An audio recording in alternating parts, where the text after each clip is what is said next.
They say there's no pain greater than outliving your own child. When my son David died at just 26 years old, I didn't just believe that saying, I lived it.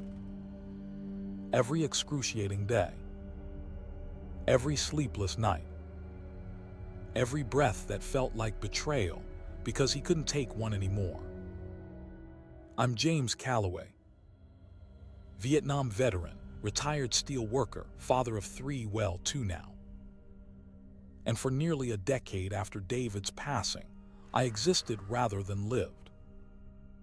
I was 72 years old when I finally realized something had to change. This isn't just another sad story about loss. It's about how, even in your senior years after unimaginable grief, joy isn't just possible. It's necessary. I remember exactly where I was standing when the phone rang that Tuesday morning. April 17th, 2011. My wife Susan had just poured me a cup of coffee. The spring sun was streaming through our kitchen window, catching dust particles in the air like tiny floating stars. It was my daughter Jennifer's voice on the other end, but I barely recognized it through her sobs. Dad, it's David.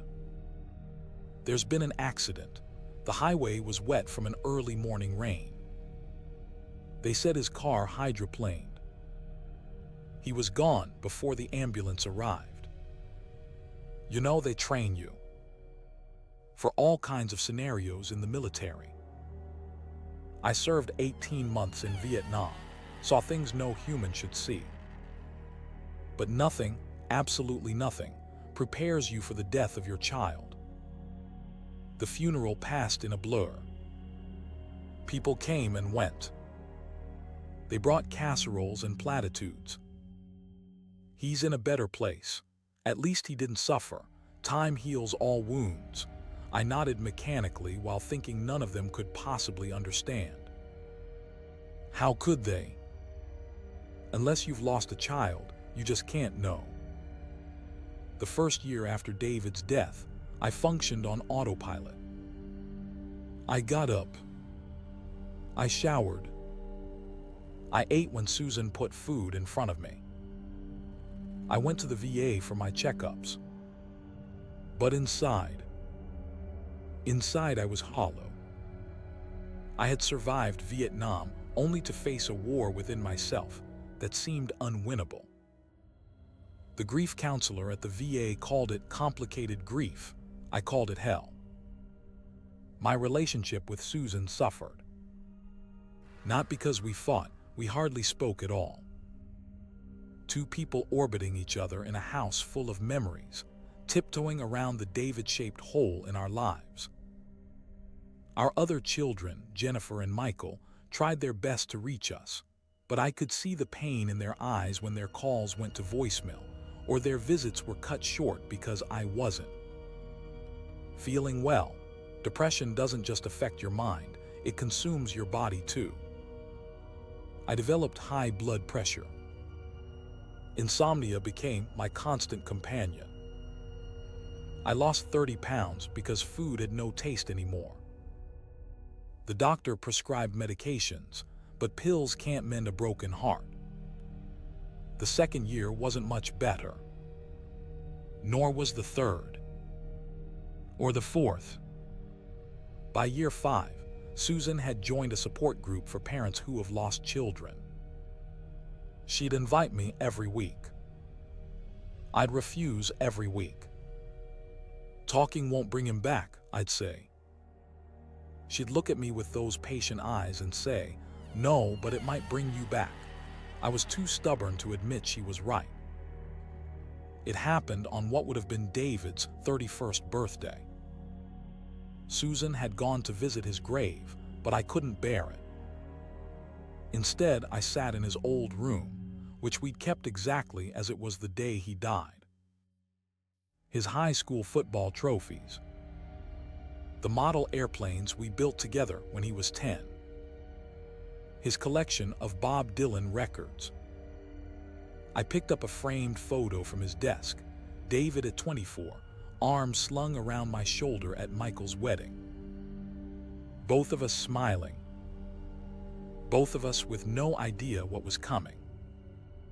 And then I dropped it. The glass shattered across the hardwood floor. As I knelt to pick up the pieces, I cut my finger. Not badly, just enough to bleed.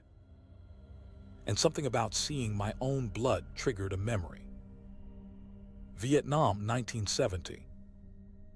I was helping evacuate a village when a young boy, couldn't have been more than 7 or 8, stepped on a mine.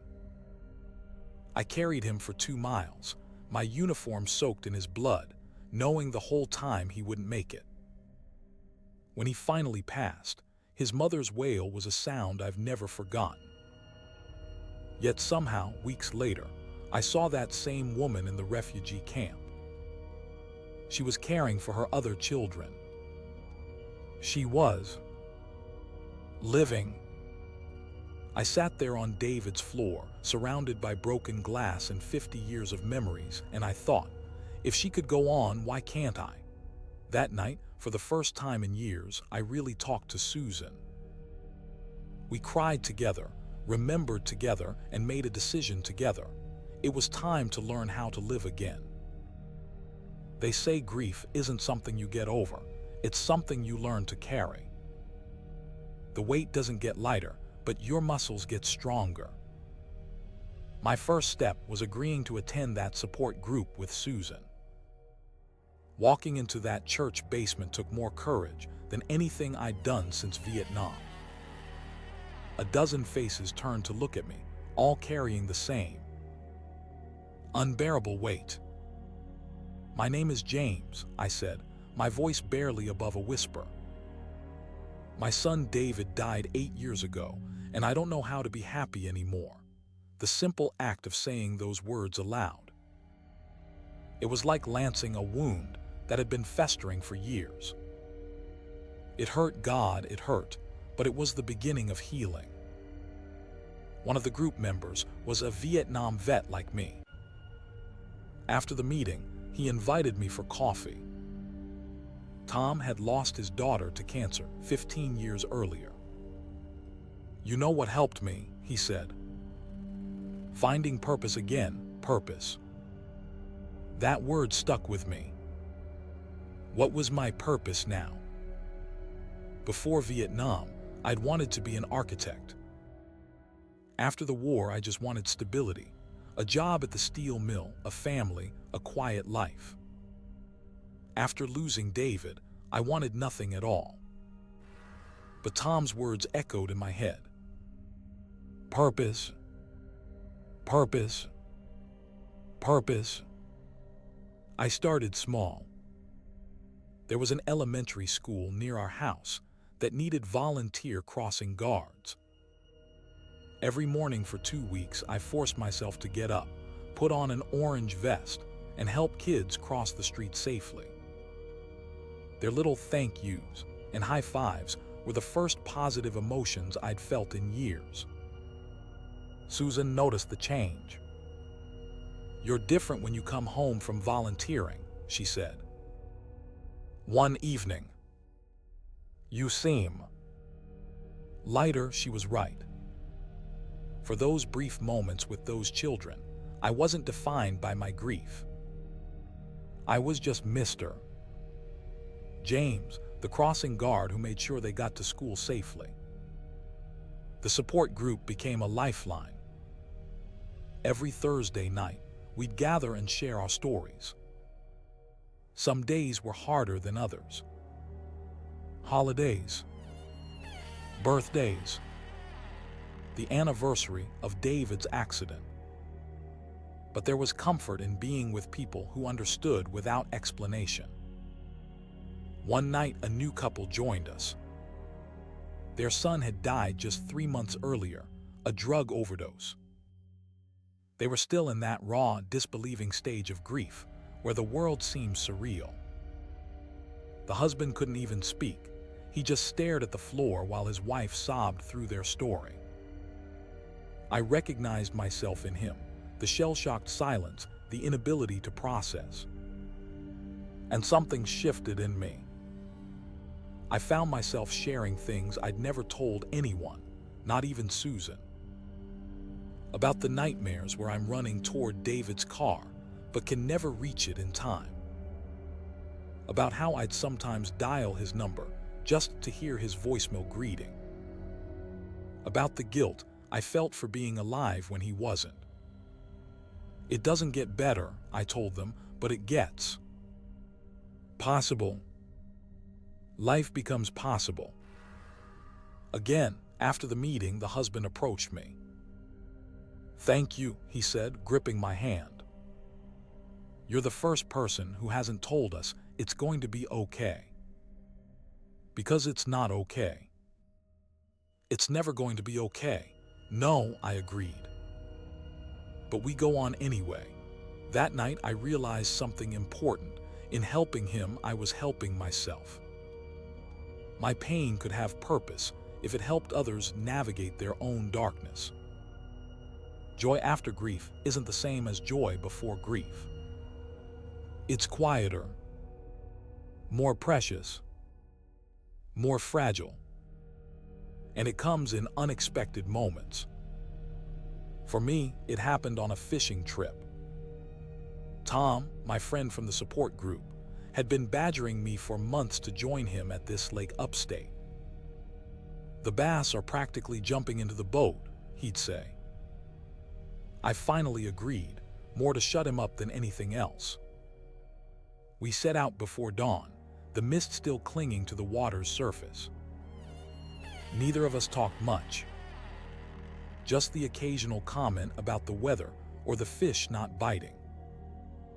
As the sun rose higher, painting the sky in pinks and oranges, I felt something stir inside me. It wasn't happiness exactly. More like peace. For the first time in nearly a decade, I was fully present in a moment that had nothing to do with loss. "Beautiful, isn't it, Tom?" said, noticing my expression. I nodded, unable to speak past the lump in my throat. "You know what my therapist told me," he continued. "She said grief and joy aren't opposites. They can coexist. You can miss your child with every fiber of your being and still find moments of joy. And feeling that joy doesn't dishonor their memory." Those words hit me like a physical blow. For years, I'd been punishing myself for any moment of happiness, as if smiling somehow meant I loved David less. As if my suffering was the only appropriate tribute to his memory. But what kind of tribute is that? David was the kid who laughed so hard milk came out his nose. Who danced like a fool at his brother's wedding. Who lived with such enthusiasm that even now, people tell stories about his zest for life. Would that David want his old man to wither away in grief? Or would he want me to live as fully as he had, for however many years I had left? That fishing trip marked a turning point. I didn't suddenly become happy-go-lucky. Grief still ambushed me at unexpected moments. A song on the radio, the sight of a young man who looked like David from behind, the annual Christmas ornament Susan bought to honor his memory. But I stopped fighting against moments of joy when they came. I allowed myself to laugh at my grandson's jokes without feeling guilty afterward. I started working in our garden again, something David and I used to do together. Each plant became a living memorial, more vibrant than flowers on a grave. I also found purpose in unexpected places. The local VA hospital needed volunteers to sit with dying veterans who had no family. It was brutally hard work emotionally, but deeply meaningful. Who better to understand the complex emotions of end of life than someone who'd faced the worst loss imaginable? One elderly veteran in his final hours gripped my hand and whispered, Don't waste it, soldier. Waste what? I asked. The time you have left, he said. It's the only thing you can't get more of. His words stayed with me. At 75 years old, I had already lived far longer than many of my Vietnam buddies. Far longer than my son ever would. What right did I have to waste whatever time remained in the shadow of grief? One of the most painful aspects of prolonged grief is how it isolates you from the living. While I was lost in mourning David, I'd missed so much. Jennifer's promotion. Michael's second child being born. Susan's patient love, waiting for me too. Find my way back. Repairing those relationships didn't happen overnight. Trust had been damaged. Resentments had formed, even if no one wanted to admit it. I started with my grandchildren. Unlike the adults in my life, they had no expectations, no history of my withdrawal. 5-year-old Emma just wanted someone to play tea party with. 7-year-old Jack needed help building Lego spaceships. Their uncomplicated love was healing. With my adult children, it was harder. Jennifer kept me at arm's length, protecting herself from another disappointment. Michael was more forgiving but guarded. I had to prove consistently that I was present again, not just physically but emotionally. I know I checked out after we lost David. I told them both over dinner one night. I can't get those years back. But I'm here now if you'll have me, Jennifer cried. Michael squeezed my shoulder. It wasn't instant reconciliation, but it was a beginning. With Susan, the journey back to each other was both the hardest and the most natural. We'd weathered Vietnam together, raised 3 children together, and now we were finding our way through this altered landscape of life after loss together. I missed you, she said one night as we sat on our porch. Swing. I miss me too, I replied. And we both knew exactly what I meant. There's an unexpected gift that comes with being a senior citizen navigating grief: perspective. At 77 years old now, I've lived long enough to see that nothing, not even the most crushing pain, remains at the same intensity forever. Time doesn't heal all wounds, contrary to the platitude. Some wounds stay with you forever. But time does give you the distance to see your pain as part of a larger life tapestry, not the whole picture. I've also found that age brings a certain freedom. I care less about what others think of my grief journey.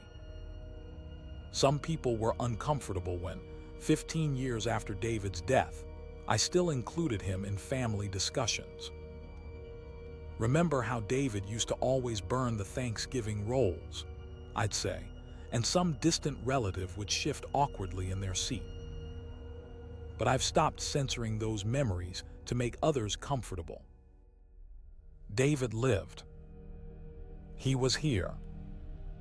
He mattered.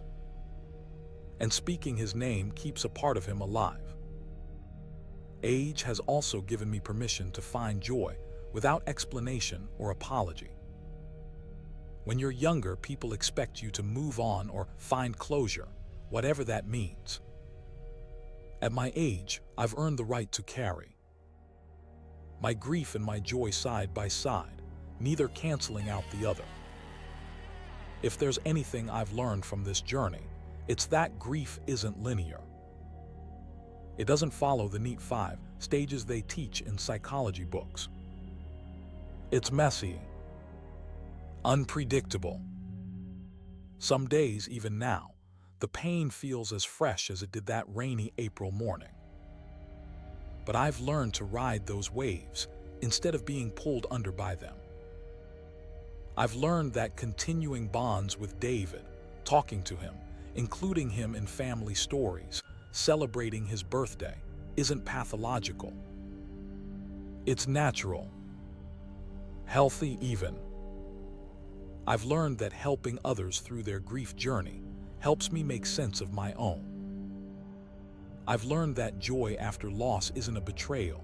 It's an act of courage and defiance against the darkness. And perhaps most importantly, I've learned that while I couldn't choose what happened to David, I can choose how I live with that reality. Every morning now, I make a conscious decision.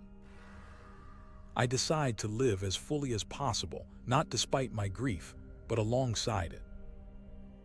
I decide to honor David not just by remembering him, but by living in a way that would make him proud. There's a Japanese art form called kintsugi, repairing broken pottery with gold. The philosophy behind it is that breakage and repair are part of the history of an object, not something to disguise. The gold-filled cracks make the piece more beautiful, more unique, not less valuable. That's how I've come to see my life after losing David. I am broken, yes, but I am also repaired, not to my former self, but to something different. Something that carries the visible marks of love and loss. Something that can still catch and reflect the light. So here I am at 81 years old, a Vietnam veteran who survived war only to face a different kind of battlefield at home. A father who has lived 16 years longer than his son ever will.